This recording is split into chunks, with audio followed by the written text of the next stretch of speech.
आपका स्वागत है और मैं हूं आपके साथ राजेंद्र सिंह।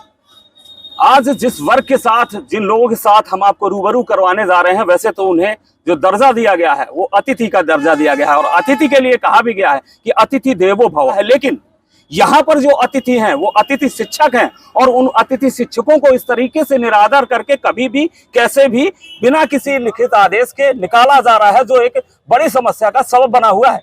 ये वाकया जारी है और जिस तरीके से जो चुनावी वादे थे, चुनावी घोषणाएं थी, वो अलग थी और अब वास्तविकता जो है उन घोषणाओं में से कहीं ना कहीं सिर्फ एक चीज जो लागू की गई है वो वेतनमान को लेकर है। बात की जाए तो बाकी जो घोषणाएं थी वो सारी की सारी जस की तस पड़ी हुई हैं। हमारे साथ अतिथि शिक्षक संघ के जो जिला अध्यक्ष हैं छतरपुर के, वो मौजूद हैं। आपके चैनल से मैं सभी को पहली बात तो मकर संक्रांति की हार्दिक हार्दिक शुभकामनाएं और आपको भी बहुत ढेर सारी बधाइयां जो आपने हमारे गरीब अतिथि शिक्षकों की आवाज़ को बुलंद करने का प्रयास किया है। बहुत बहुत शुभकामनाएं सर आपको। जिस तरीके का जो दौर चल रहा है, बिना किसी आदेश के, बिना किसी लिखित आदेश के सीधे निकाला जा रहा है कि साहब आपका काम खत्म, क्या कहेंगे? जी, भाजपा सरकार ने 2 सितंबर को महापंचायत बुलाकर मध्य प्रदेश के प्रत्येक जिले से 2-2, 3-3 बसों में अतिथि शिक्षकों को ले जा करके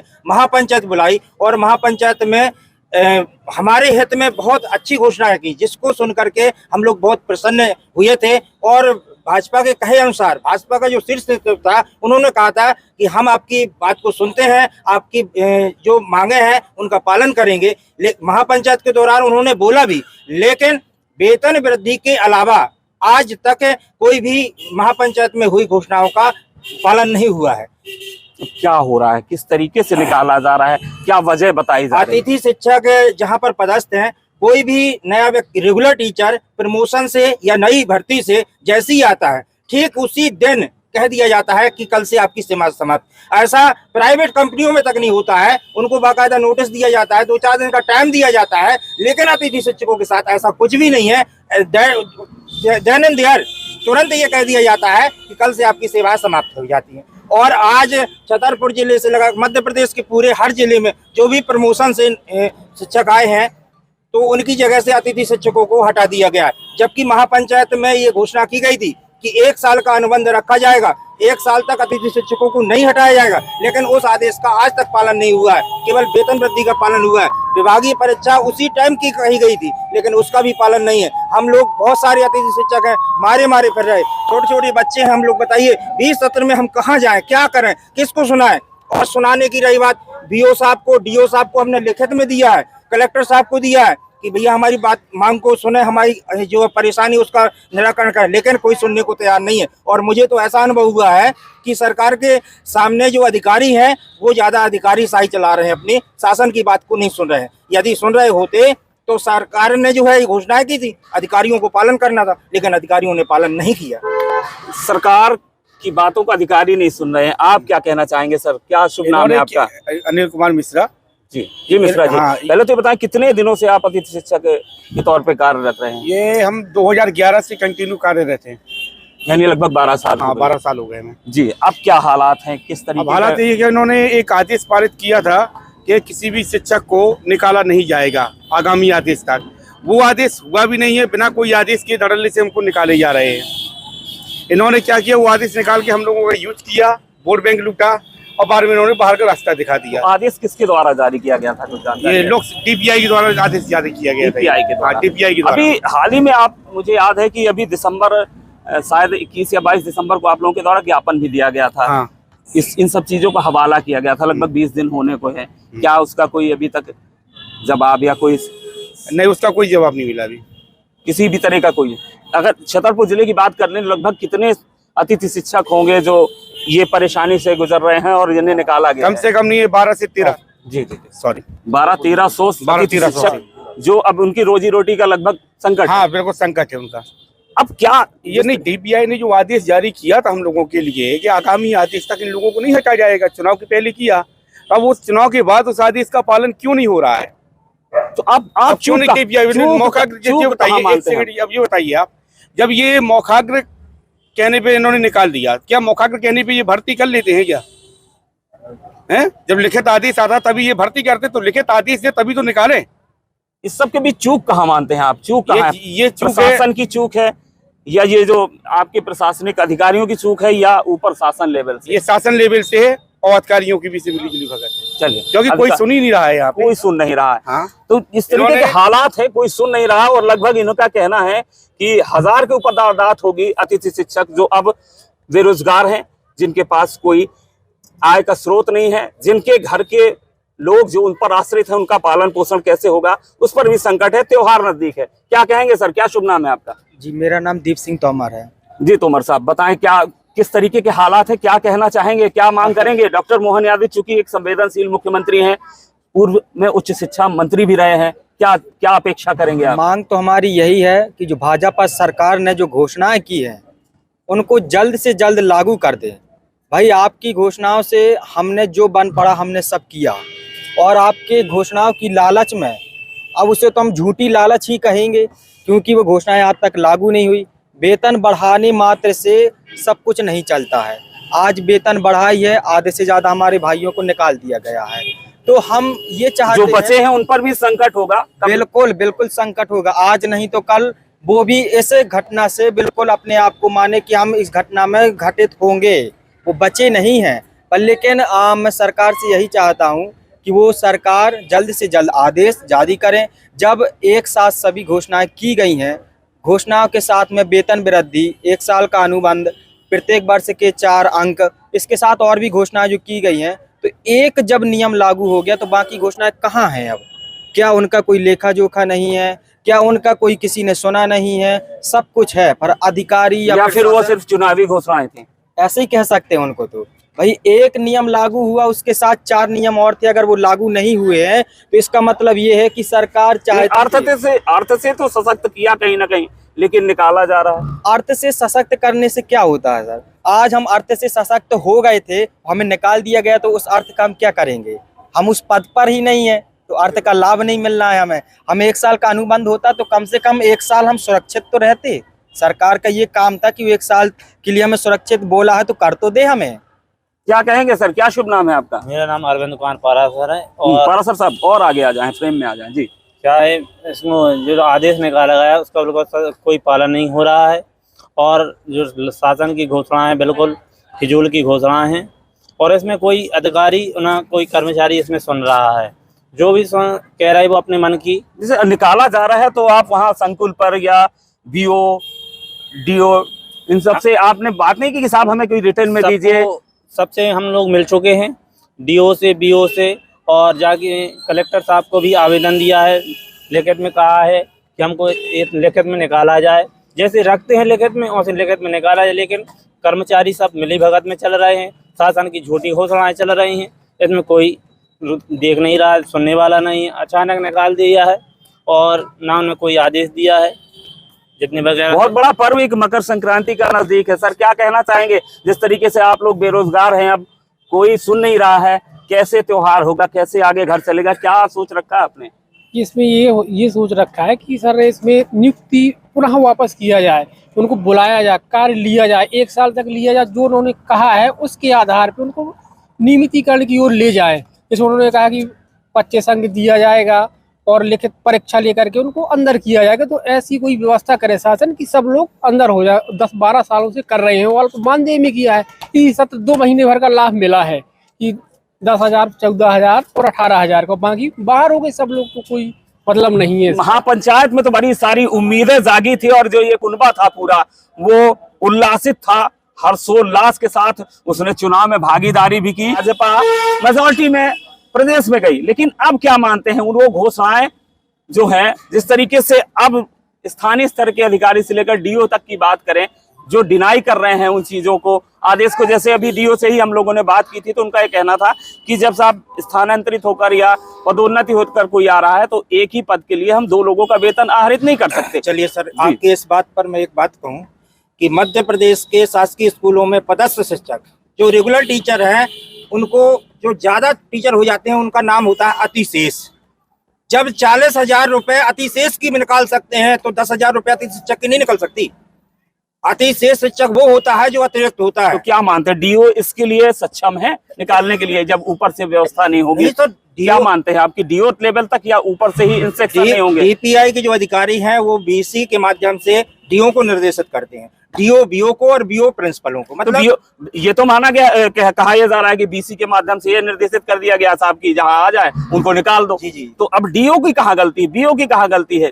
गलती तो फिर ऊपर लेवल से ही है। बिल्कुल ऊपर छोटे कर्मचारी जो है, जितने भी छोटे अधिकारी हैं डीओ बीओ लेवल के या संकुल प्राचार्य, इनकी उतनी गलती नहीं है, क्योंकि ऊपर से जैसा निर्देश दिया था तो वो कर्मचारी हैं बेचारे डर के मारे अतिथि शिक्षकों को निकाल देते। लेकिन ये ऊपर डीओ को ऊपर डीपीआई में बात करनी चाहिए, उनको संज्ञान में लेना चाहिए कि अतिथि शिक्षकों को जब सरकार ने कहा है कि नहीं निकालना है तो हम कैसे निकालें, क्यों निकाल रहे हैं। एक उद्देश्य रखा और मेरा नाम दुर्गेश द्विवेदी है। मैं अभी तक माध्यमिक शाला देवरी में अतिथि शिक्षक के रूप में पदस्थ रहा हूँ और कल शिक्षक आ जाने के बाद मुझे कह दिया गया कि आप जो है आज से स्कूल से मुक्त होते हैं। सबसे बड़ा सवाल ये उठता है, जैसे मेरे जिलाध्यक्ष जी ने बताया कि अतिशेष शिक्षक जो रहते हैं उनकी सैलरी निकल सकती है क्योंकि वो सरकारी कहलाते। हम लोग अतिथि शिक्षक, हाँ इसके बाद एक समायोजन का सिलसिला चला। कुछ जिलों में समायोजन हो रहा है और कुछ जो डीओ है उनके द्वारा समायोजन का आदेश नहीं दिया जा रहा। हमारे पन्ना जिले में समायोजन हो चुका है, बैतूल में भी समायोजन हो चुका है, लेकिन मध्य प्रदेश के कुछ जिले ऐसे हैं जो तानाशाही पर चल रहे हैं, जिसमें से एक हमारा छतरपुर भी आता है। छतरपुर जिले में कई बार डीओ साहब से भी बात हुई, कई बार बीओ साहब से भी बात हुई, संकुल प्राचार्य जी से भी बात होती है। उनका कहना यह होता है कि हमारा शीर्ष जो उच्च अधिकारी हैं जो कहेंगे हम वो मानेंगे। तो क्या उच्च अधिकारियों को ये नहीं लगता कि जो अतिथि शिक्षक है इनके भी बाल बच्चे हैं, ये भी अपना परिवार कहीं ना कहीं भरण पोषण इस वर्ग का भरण पोषण जो है तनख्वाह से होता है, मानदेय से, सॉरी तनख्वाह तो नहीं बोलेंगे, मानदेय से होता है और वो मानदेय भी पर्याप्त रूप से प्राप्त नहीं हो रहा है। आज जितने भी अतिथि शिक्षक खड़े हैं इनसे पूछा जाए कि आपकी जो है मानदेय कब से नहीं मिला, करीब अक्टूबर से आज तक मानदेय भी प्राप्त नहीं हो रहा। ये सब बातें जो बहुत दिल को वेदना पहुंचाती है और किसी के द्वारा भी ये नहीं बताया जा सकता कि आपका भविष्य क्या है। कोई अपने भविष्य के प्रति सुरक्षित महसूस नहीं कर रहा है। क्या कहेंगे सर, जिस तरीके के हालात बताए, समायोजन की अगर बात आई है निकल कर, तो समायोजन जहां भी हो रहा है, जिन जिलों में हो रहा है, क्या वहां के लिए अलग नियम है, क्या वहां अलग कानून मध्य प्रदेश से अलग लागू होता है? वो चीज यहाँ नहीं अगर लागू हो रही तो व्यवस्था में कमी कहाँ है? यहाँ के अधिकारियों में या निर्देश ही ऊपर से गड़बड़ है? नहीं, अधिकारियों को ध्यान देना चाहिए कि समायोजन कर देना चाहिए। जो है अगर पद कहीं खाली हो रहा है कहीं तो वहाँ कर दे समायोजन। जो है भाई अगर कोई पद यहाँ भर रहा है तो कहीं खाली हो रहा होगा तो वहाँ पर कर दे, जो है जिससे दूसरे का भी जो है समायोजन की व्यवस्था से कहीं ना कहीं राहत मिल सकती है। बिल्कुल राहत मिलेगी, लेकिन ये वैकल्पिक है, बाकी वैकल्पिक सभी लोगों को तो इससे राहत नहीं मिल पाएगी। वैकल्पिक है। शासन को यही करना चाहिए कि जो विभाग की परीक्षा ले और सबको नियमित करे, जो है और जो आदेश हुए थे आदेश को पारित कराए। जो है चलिए, क्या कहेंगे सर, आप सबसे सीनियर हैं, कब? सन 2011-12 से अतिथि शिक्षक का कार्य कर रहा हूँ। जी जी। अभी कहाँ? अभी भी कार्यरत है। हम शासकीय उच्चतर माध्यमिक विद्यालय छठी बमोरी में जी जी। वर्ग 1 जीव विज्ञान के पद पर हम पदस्थ हैं। जी जी। और हम शासन से यह चाहते हैं कि शासन हमारी विभागीय परीक्षा सभी अतिथियों की जो कार्यरत रहे हैं और जिनको बाहर का रास्ता दिखाया जा रहा है, सभी की विभागीय परीक्षा लेकर के वो अंदर कर सकती है। और अभी वर्तमान में जो निकाले जा रहे हैं उनको ऐसा नहीं है, संकुल वाइज जो पद वर्ग 3 के खाली होंगे तो जो पद खाली हों वहाँ पे उनको समायोजित किया जा सकता है। तो इस सत्र की पढ़ाई भी कहीं समाप्त बोनी होगी, प्रभावित बच्चे भी शिक्षित हो जाएंगे और उनका कार्य भी हो जाएगा। लेकिन शासन नहीं चाहती है हैं। और हम तो ये चाहते हैं कि जो शिवराज जी ने, हमारे मामा जी ने जो घोषणाएं की थी उनमें से एक ही लागू की गई। उनकी और घोषणाओं को पता नहीं है कि शासन स्तर पर क्या चल रहा है, क्या किया गया है। उन घोषणाओं को जल्दी से शीघ्र लागू किया जाना चाहिए, जिससे कि ये अतिथि हैं इतने कमजोर तबके से हैं, जरूरी नहीं 1-2% ही अतिथि ऐसा हो सकता है जो घर से थोड़ा मजबूत हो, अन्यथा सभी के सभी बहुत ज्यादा गरीब है। नहीं तो ग्रामीण क्षेत्र में कोई काम करने नहीं जाएगा। बहुत गरीब तबके से हैं और जो कार्य करते हैं बड़ी ईमानदारी, मेहनत, लगन से काम कर रहे हैं। और उनका पूरा सरकार ध्यान दे। और हम यही चाहते हैं ये जो हमारे नए सीएम साहब श्री मोहन यादव जी हैं कि शायद हमारा पूरा अच्छा ध्यान दे और शीघ्र से। अतिथि शिक्षक हूँ, जी जी, लेकिन अपने जो हमारे अतिथि शिक्षक भाई हैं, जो हमारी 2 तारीख को महापंचायत में घोषणाएं हुई थी, उसमें माननीय पूर्व से मुख्यमंत्री जी ने जो घोषणाएं की थी, उन्होंने एक घोषणा के अलावा भी कोई भी घोषणा लागू नहीं की है। इससे हमारे अतिथि शिक्षकों को अब आए उच्च पद प्रभार से जो शिक्षक आ रहे हैं, उनके आने पर अतिथि शिक्षकों को क्रम बाई क्रम बाहर किया जा रहा है। तो शासन को इसमें विशेष ध्यान देना चाहिए कि जब घोषणाएं भी हो चुकी हैं, और दूसरी बात ये भी आदेश दिया गया 3 तारीख के बजाय 4 को, जो 3 को आया था वो हटाने का था, 4 को आया वो न हटाने का था, कि मतलब किसी भी अतिथि शिक्षक को बाहर नहीं किया जाएगा। तो उस आदेश का पालन न होते हुए सभी को बाहर किया जाता है। हम श्रीमान जी से या DPI महोदय, आयुक्त महोदय से ये कहना चाहते हैं कि हमारे जो अतिथि शिक्षक बाहर हो रहे हैं, उनके लिए कोई ऐसा आदेश निकालें कि उन्हें बाहर न किया जाए और उन्हें समायोजन किया जाए। जिस संकुल से में पढ़ा रहे हैं, उसी संकुल के अंतर्गत वर्ग 3 में जगह खाली हो रही हैं, उन जगहों पर अतिथि शिक्षकों को अंदर किया जाए, वहाँ समायोजन उनका कर दिया जाए। और शासन के पास ऐसे काफी विकल्प हैं जो अतिथि शिक्षकों का उद्धार कर सकते हैं। जी, क्या शुभ नाम है आपका? आगे आ जाइए जी। क्या कहना चाहेंगे इस पूरे चाहते हैं कि जैसे संकुल में अपने जब अभी पदवृद्धि हुई है जो शिक्षकों की, उसमें अतिथि शिक्षकों को हटाया जा रहा है, तो कहीं ना कहीं समायोजन उनको किया जा रहा है। क्योंकि अभी जो वर्ग 3 से पदवृद्धि उनके वर्ग 2 में हुई है या 2 से 1 में हुई है, तो उनको जैसे 2 वालों की हुई है तो वो 1 में हुए हैं, तो 2 वालों की जगह खाली हो जाएगी उनके लिए। तो 3 वालों की जो हुई है तो 3 में भी जगह खाली है, तो कहीं ना कहीं उनको जगह पे समायोजन किया जा सकता है। तो हर जगह लेकिन किया नहीं जा रहा है, कहीं पे किया नहीं जा रहा। हर संकुल में क्या करेंगे साहब? अब ये स्थिति बन गई है कि कुछ नहीं, ना घर के ना घाट के, ऐसी स्थिति बन गई है। और ना ही तो अब कुछ करने लग रहे हैं, 20 सप्ताह में उनको बाहर निकाल दिया गया है। तो प्राइवेट वाले भी नहीं पूछेंगे आपको? प्राइवेट वाले भी नहीं पूछेंगे। अगर कहीं पर जाते हैं तो वो लोग ये कहते हैं आप वेट करिए, अभी पूरा जब उनका सत्र हो जाएगा, पूरा वर्ष पूरा हो जाएगा, जब नई भर्तियां होंगी तभी वो वहाँ पे जगह देंगे। अब साल भर 3-4 महीने 5 महीने क्या करेंगे अतिथि लोग? चलिए, क्या कहेंगे पटेल साहब, आप क्या कहेंगे पूरे घटनाक्रम को लेकर? सर आपको नमस्कार। सर भरत पटेल। अब निकाल दिए गए सर, अब क्या कहें हम, बहुत परेशान है। अब जैसे नवंबर को निकाल दिया गया था मैं, तो मेरी जगह आए हैं तो वो बोल रहे थे, कह रहे थे आप उठाइए अपना टंडीला। मुझे बहुत खराब लगा, मैंने कहा जी सर, उन्होंने विदाई कर दिया मुझे। तो कहते तो अतिथि है लेकिन ऐसे करके भगाते। हाँ, ऐसे करके। मेरे साथ जो सर भी थे वो भी कह रहे थे यार ऐसा नहीं बोलना। जो मैंने कहा देख लीजिए सर, तो काफी ऐसी बातें हुई। अब बताइए अब क्या करेंगे, ना समायोजन हो रहा है कुछ। चलिए, तो जिस तरीके की समस्याएं हैं हमने अब दर्शकों के सामने तो साझा कर ही रहे हैं, और उम्मीद करेंगे कि शासन प्रशासन तक भी ये बात जाए। आखिरी टिप्पणी लेना चाहेंगे जिलाध्यक्ष महोदय, सभी साथी आपके परेशान हैं, समायोजन एक विकल्प है, क्या मांग करना चाहेंगे प्रशासन से, नए सीएम से और अपने आला अधिकारियों से, DPI के? सर आपके माध्यम से यही कहना चाहता हूं कि 2 तारीख को जो महापंचायत के दौरान घोषणाएं की थी उनका पालन करवा दिया है, यही मेरा हाथ जोड़कर निवेदन है। चलिए, पालन की बात भी करते हैं सीएम, और दूसरी तरफ अगर विपक्ष की बात करें तो जो नए PCC अध्यक्ष आए हैं वह भी पूरे जोर शोर से ये कहते नजर आते हैं कि सरकार ने जो वादे किए हैं वो हम पूरे करवाएंगे।